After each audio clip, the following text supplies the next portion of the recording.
Sa atong pagkinabuhi nini nga kalibutan, duna kitay angay nga bantayan sa atong tagsa-tagsa kakaugalingon. Duna kitay angay nga i-correct ug duna kitay angay nga i-minimize. Usahay kita nga mga katawhan masubrahan gayud nato kini.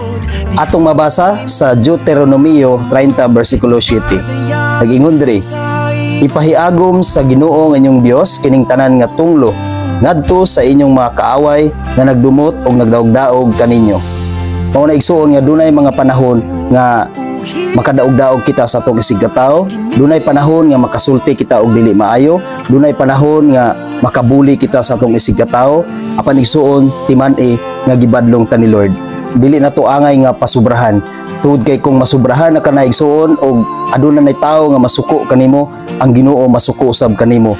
Igsuon hinumdumi nga nag-ingon ang Ginoo nga ipahiagom niya ang tanang tunglo sa mga tao nga nagdumot ug nagdaog-daog kaninyo. Ang Ginoo ang mubarog nga atong manlalaban igsuon.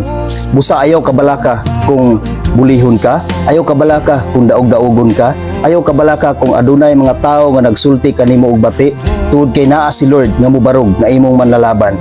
Maong isip katawhan niini nga kalibutan, isip mga magtutuo sa Ginoo, angay gayud nga atong i-correct ang atong tagsa-tagsa kakaugalingon. Usahay masubrahan ang atong binuang sa atong isig katawo, apan ang Ginoo igsuon dili day mahimuot ni ana.